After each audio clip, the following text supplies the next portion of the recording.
Well, hello everyone. How are we this Sunday?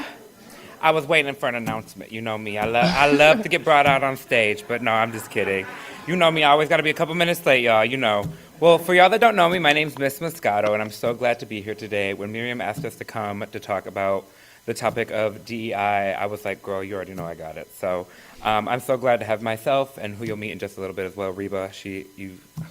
Love her. So I'm so excited to be here to talk to you all about kind of my journey and DEI and the passion that I have for it, talking about the community, the importance of it, and really just how drag is so amazing for our community.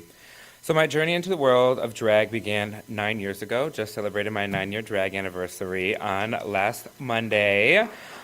If y'all think that 9's great, wait till you hear Reba's. And I can still vividly remember the first performance that I ever saw when I saw a drag performer. I remember I was mesmerized by the artistry, the energy, and just the sheer joy that really filled me and the passion that filled the room. And I didn't know what drag was when I first saw it. I was like, I don't know what this is, but I really enjoy it. And then there was this lovely little national TV show that you all may have heard of called RuPaul's Drag Race. I saw the season of that, and I was like, I can do that. And here we are 9 years later doing it. So when I started drag, like many others, I had my fears and doubts. Coming out as a drag artist wasn't necessarily easy. I faced a lot of skepticism from some of my peers, some family members. They were like, you know, the gay thing's okay, but do we really need to do the whole drag situation? But every step of the way, I took every step like it was me living my true, authentic self. Every time I step on stage, I'm not just performing, I'm embracing the essence of who I am, allowing the world to see me and my colors for who I truly am. For me, drag is a powerful vehicle for self-discovery and personal empowerment.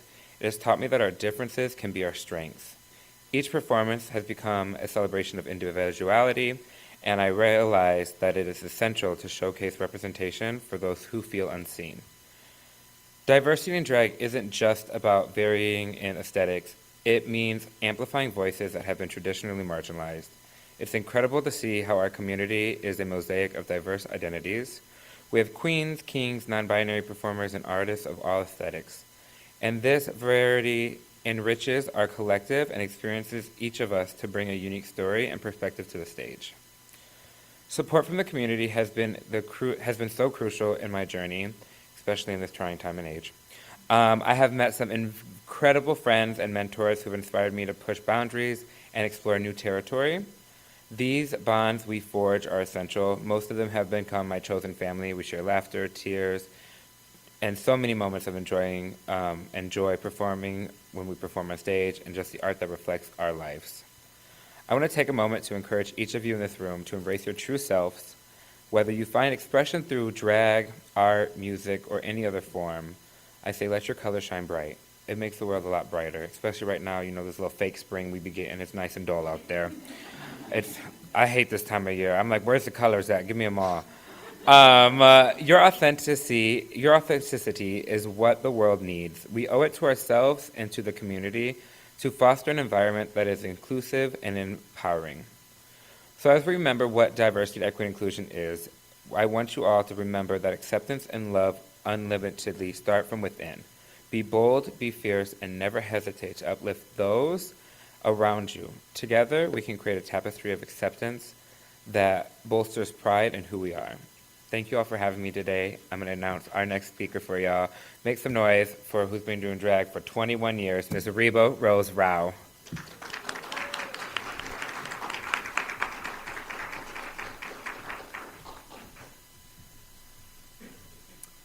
Thank you, Ms. Moscato. I, of course, am not used to being in front of a bunch of people. So I wrote down a few things. I want to make sure that I include it because I am usually an off-the-cuff type of person, and when I go off the cuff, it's usually not about anything that has to do with what I'm supposed to be talking about. So I'm going to go ahead and kind of read it just so you all know. I do want to say thank you for having me. It is an honor to be here. It is an honor to be able to be in front of all of you who may have never seen a drag queen before or may have never seen a show. I encourage you to come out and see us.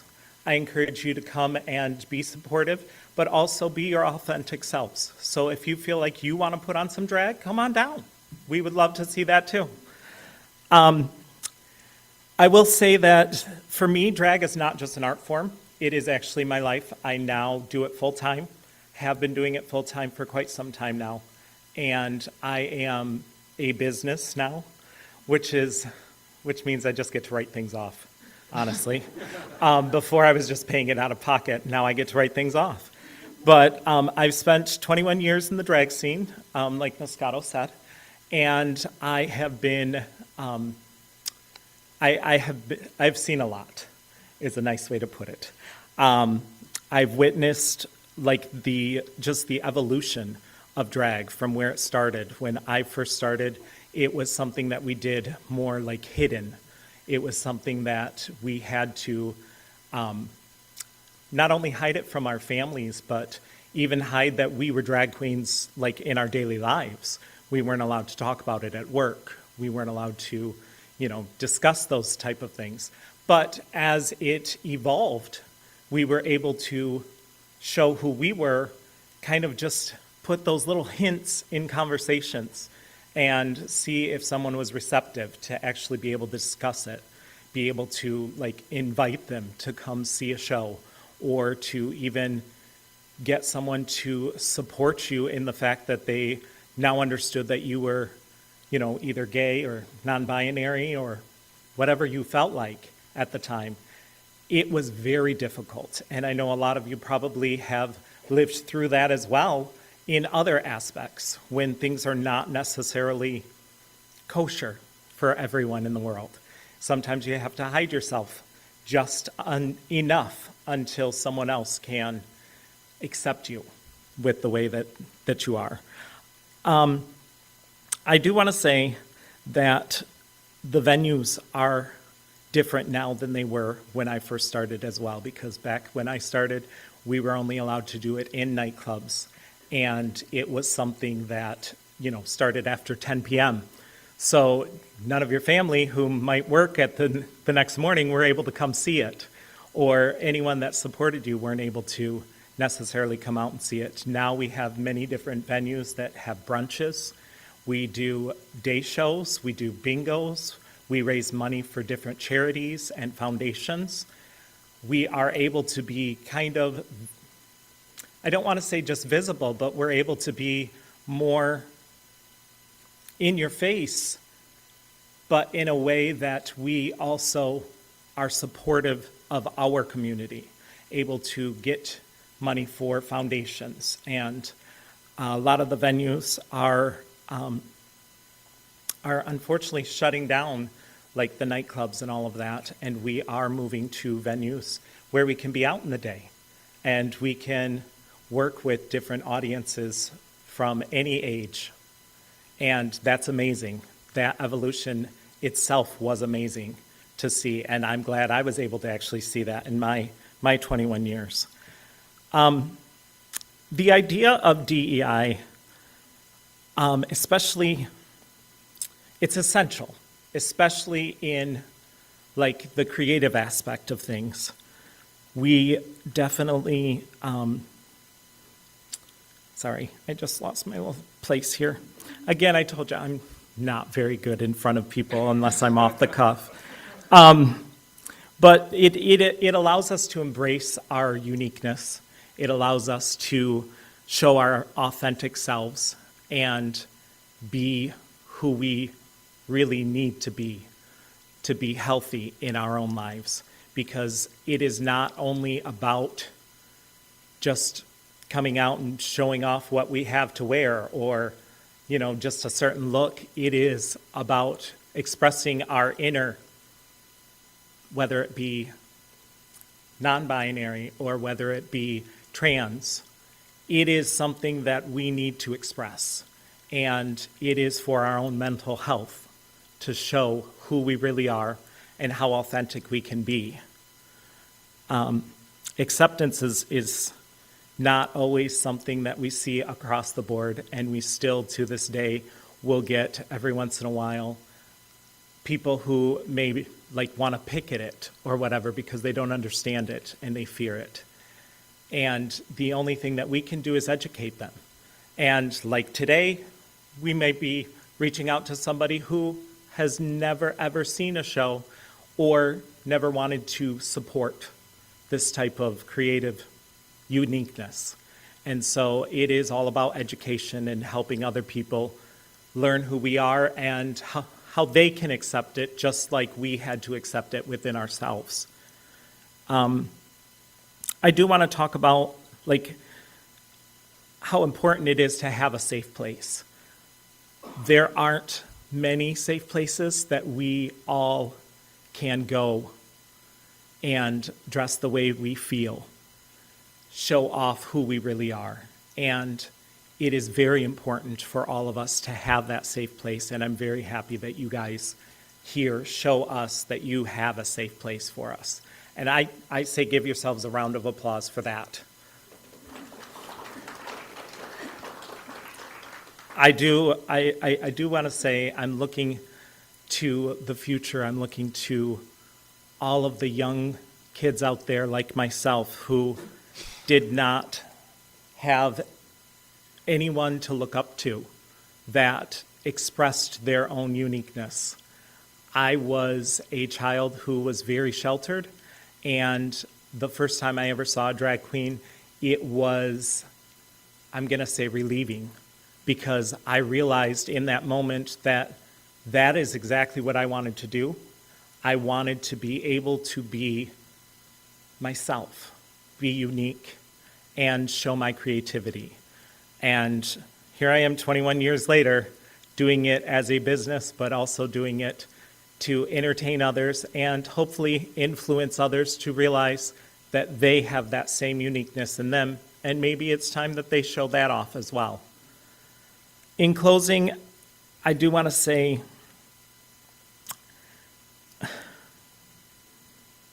thank you. I want to say thank you for all of you opening your hearts and allowing us to be present, allowing us to be in front of you, allowing us to entertain you at times, and sometimes even just being that clown that you might see and enjoy a comedic moment with. I want to thank you all for allowing us to just be who we really are. I want to thank you for that. That's what I have written. Thank you so much.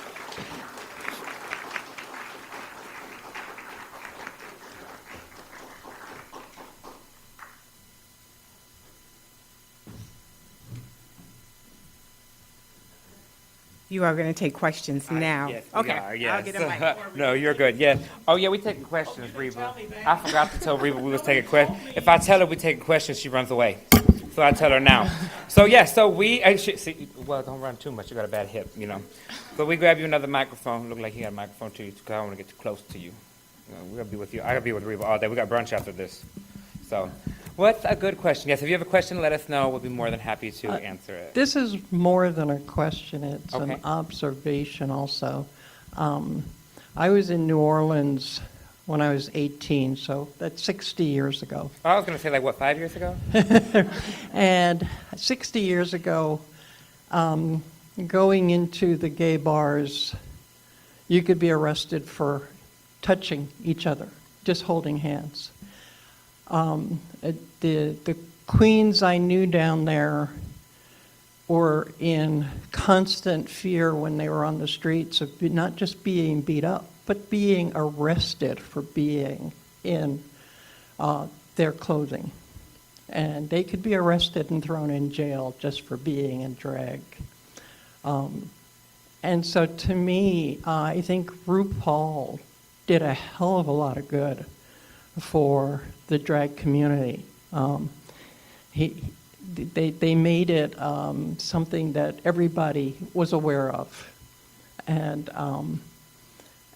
I'm just happy that you can relatively walk down the street. You get comments, but it's not 60 years ago when you could be thrown into jail. It's rare to really be completely beat up. The trans community has the highest death rate in the gay community. And for that, I applaud your courage. Thank you. I think it's important to realize that coming out and doing these things, being more visible, being more present, just shows that we're not afraid. Even though deep down inside we may always have that little inkling of like, all right, I need to know where the exits are, I need to watch my surroundings. But showing face and showing up is the most important because it shows there's always power in numbers. And the more that we have, the more that people realize, oh, we're not here to back down. So, any other questions, comments? Oh, over there, perfect.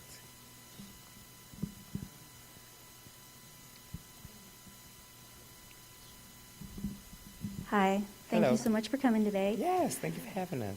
So something that has kind of come up for me as you all are talking about your journeys and the different timelines and stuff is that I'm just thinking about how maybe when you started drag, you didn't imagine that we would be in the political landscape we are now, where now you're all of a sudden having to be activists and spokespeople for multiple communities. So I'm wondering if you all could share a little bit about what that part of your journey has been like. Like, did you have those expectations that you would be, you know, basically on like a campaign trail being like, this is good, you don't have to be afraid of this? I don't know if you all could speak Right. to that a little bit. I think for me, drag has always been about community. It's always been about being that voice. I mean, you're going to listen to a man in a wig on stage more than you may listen to just a regular neighbor, because I'm going to make sure you pay attention to me. So I'm going to have that voice regardless if you like it or not. You're going to pay attention to me, trust me. I'll have the big jewelry, the big nails, and I'll whoop you outside if you need to. So you're going to pay attention. But I think drag has always been about that aspect of for community, raising awareness. You know, like Reba had mentioned, we do a lot of things where we do bingos or fundraisers, or there's a lot of entertainers, myself included, Reba included, that we donate our time to perform, to raise money for certain causes. And I think we've always had that inkling or that aspect that Queens and drag, just drag in general, has been there for a community aspect of it. I don't know if we anticipated being as heavy as we have to do right now, but I'm sure with more time with that. I will say, yes, let me in here, excuse me. No, I will say when I first started, activism was, it was something that you had to do because you had to do it in your own home. You had to do it in your own neighborhood. You had to educate people. In my perspective, I thought that we would be much further along than what we are now, and that we unfortunately are now having to revert back to doing the activism. I do think the arc that we're on is a positive one, but I also still worry that the younger generations are going to have to continue to fight the same fights that we were fighting in, you know, the 70s, 80s, and 90s. Unfortunately, it is something that we're always going to have to be activists. It is something that you realize at least somewhere in your journey that you are going to have to stand up for who you are. And whether that's being a person in drag or whether that's just being a person on the street, going into your work and having to fight for someone else, you are always going to have to be an activist somewhere in your life, at least in my opinion.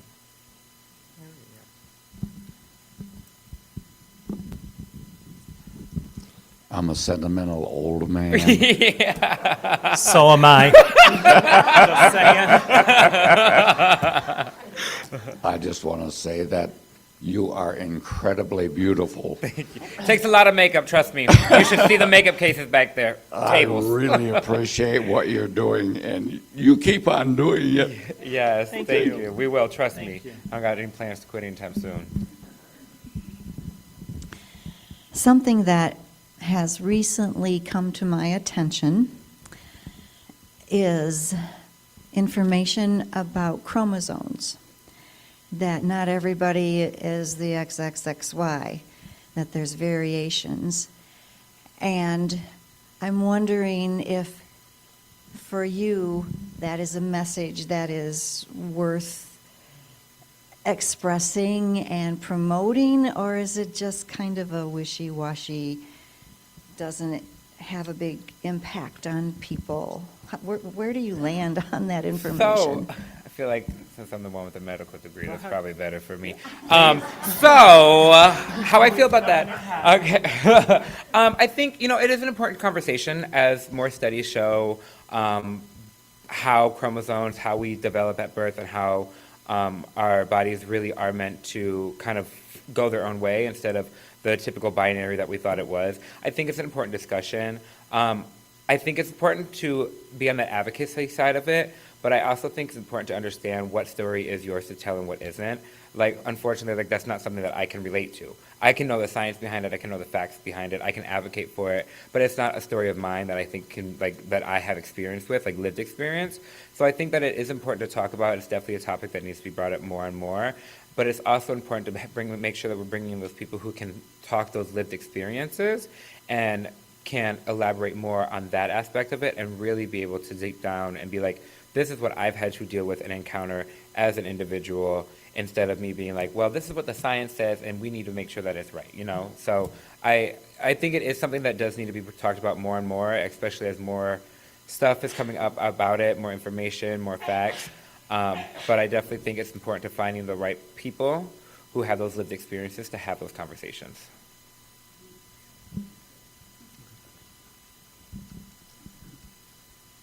We're making him get his workout today. Okay, you ain't gotta go to the gym no more. Got 10,000 steps. I guess in the scope of being a drag queen, I have a question, and it relates to, can you be a drag queen and not be an extrovert? Do you have to have... Yes, because baby, we know a few, let me tell you. But I mean, is the entertainment part, is the performance part what makes you a drag queen as opposed to just your cross-dresser or... I think that's a good question. Yeah, I think that's a really good question. I think that, no, drag is art, and art is expressive. Art is, like they always say, the beauty's in the eye of the beholder. I know queens that don't perform. We know queens, there's so many different terms that you can use for queens or kings. Like a bedroom queen, somebody who just does makeup and dresses up like in drag and maybe posts a picture online or something like that. Social media queens, people who just look really good on social media, just on social media. It's, you know, I don't think that necessarily the performance portion makes you a queen, a drag entertainer or not. I think drag itself is entertaining. I mean, it's entertaining to see somebody walk down the street in 20 pounds of makeup and big eyelashes. I mean, I love to see it. So I think that the performance aspect doesn't necessarily make you define if you're an entertainer or not. And we know plenty of introverted entertainers, trust me. And I think drag is kind of almost that shield, because as I live my life outside of drag, Shane, I live my life as a man. I mean, I have some sickening acrylics on all the time, but when I get in drag, I always feel more comfortable about expressing myself in front of people. It's kind of that persona, that alter ego, if you may, for that expressive side. And there's a lot of people that I know outside of drag that are very introverted. They're not really big people, but then when they get in drag, something about some false eyelashes and some fake nails that really does bring it out of you, let me tell you. I'll agree. I don't think, I think drag is really just expressing yourself. It doesn't have to be anything else. It doesn't have to be you even leaving your room once you put makeup on, once you play with makeup. It doesn't even have to be putting on hair, putting on acrylics, putting on anything else. It really can just be you being expressive. You even just pulling some like marker or something and putting it on your face and playing with it. That is also drag. It doesn't have to be, you know, you don't have to get the best makeup palettes, and you don't have to, you know, spend 3.5 hours putting on makeup in the car on the way to a gig or anything. 3.5 hours. This was I'm 25 minutes. It's paint by numbers at this point. And it looks like it. No, so drag really is anything that you express yourself and add to your body. Like you can add it to your face. You can, you know, if you feel like just putting on acrylics, that could be drag for you.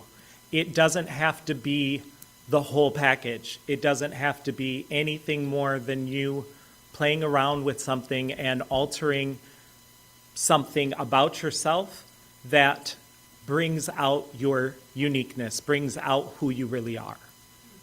Just a quick follow-up then. Yeah. You're distinguishing, I'm trying to distinguish between a person who dresses drag and a person who becomes a drag queen. Because there's a universe of people who you could say, okay, they're drag queens. Whether they perform on stage or not, but they go out in public in their persona. But just putting on makeup, I mean, I could put on makeup and. Well, that's it's not gonna drag, make- baby. Well, I'd I'd be you know dressing, what? I will can dress say- in drag without being drag. Yeah, definitely. Yeah. I think as much as you brought up RuPaul, as much as I don't like her, I think that a good thing that she has is we're all born naked and the rest is drag. You dressing up right here, right now, that's your drag. You dressing up over here, right now, that's your drag. You got in drag for church. You got in your drag for your church. You got in your drag to go to the grocery store. I wore pajama pants here because I knew I was going to have to put this body on to go to the next gig. That's my drag to get to the gig. So I think y'all born naked, the rest is drag. And you can be, anything can be your drag. It's just what you get in. And how you express yourself. Yes, and how you express yourself. Good morning. Good morning. I have two kind of different things. First of Okay. all, I love the wigs. Thank you. Um, This is my Reba- natural hair, but thank you. So, Reba, my hair looked like that at some point, and Yes. I love that. I love it too, thank you. And Miss Moscato, I love this. So I'm wondering, one question is, how many wigs do you guys approximately have, and how much does a good wig cost? I have a couple, and I wore one recently, and it just drove me nuts wearing it on my head, but I can tell you that for me, when I became a business in November of last year, I had to do inventory of everything that I own for drag, and I had 276 wigs. She only For- wears the same two, but she got that many. She's not wrong. But I have probably acquired probably 30 or so more since then. But for me, I have a lot of wigs that are already styled, and they're in boxes that sit above all of my rooms in my apartment, and they sit on shelves, and so I have a good number of them. Some people, I don't know what they do with their drag, but Listen here, Reba. So I probably own, I'm probably close to 50 to 100 different wigs, scattered beyond different people, getting them restyled, whatnot. Money-wise, Reba buys her at Goodwill. But listen, I can't judge her. Reba is a Goodwill queen. She can go there, find anything, and make an immaculate outfit. I go there, and I'm like, I found some trash. That she can do it. So it depends on the wig. Like this is like human hair, so it's $500 to $75. But normally I typically spend anywhere from like $150 to $200 per wig. But the wigs I wear are typically very big, so it's expensive. Drag's expensive. we buy them most of the time already done Yes. for us. Whereas when you just buy a wig, like this was probably $20 at a hair store in Chicago, but obviously it's not pre-done, not pulled up or done anything to it other than I shake it A little shake and go. put it on, and it's called a shake and go. Shakes and goes. Yes. But this happens to be, a $20 wig, not 500 and some odd dollars. Most of my wigs are made by the same wig maker, and I pay anywhere between $200 and $400 at max for most of them. I'm not telling. We use the same people? No. No. Mine There- look better.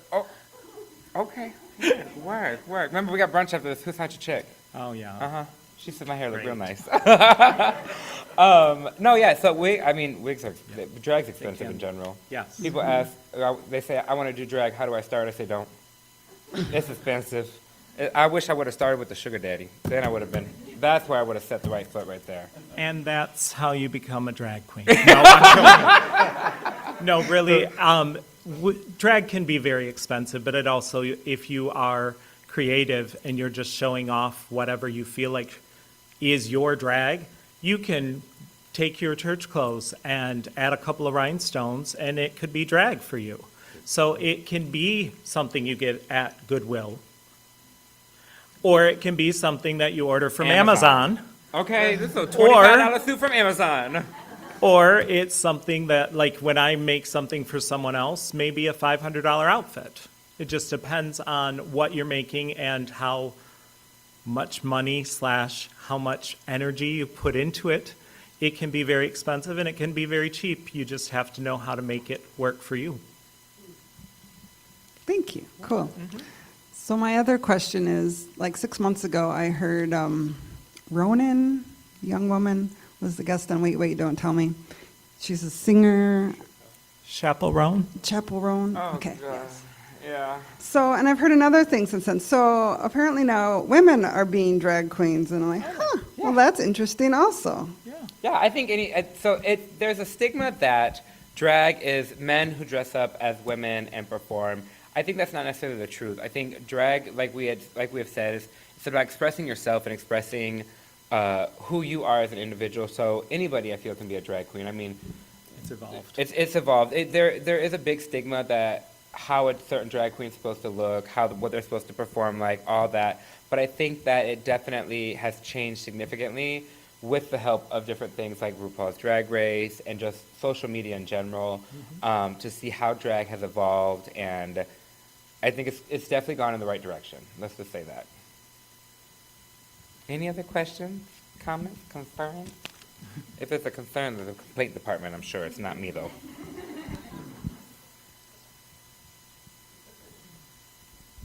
Hello. Hi. You know Tina, don't you, at the Vortex? Yes. Yeah, You know Ti- Tina. Yes. She do the videography. Yes, yeah. Tina cuts my hair. Oh, love that. Well, excuse me if I goof around just a little bit, because I do have a serious question for you. But to me, drag is, I'm stating the obvious, it's been around for centuries in many, many forms.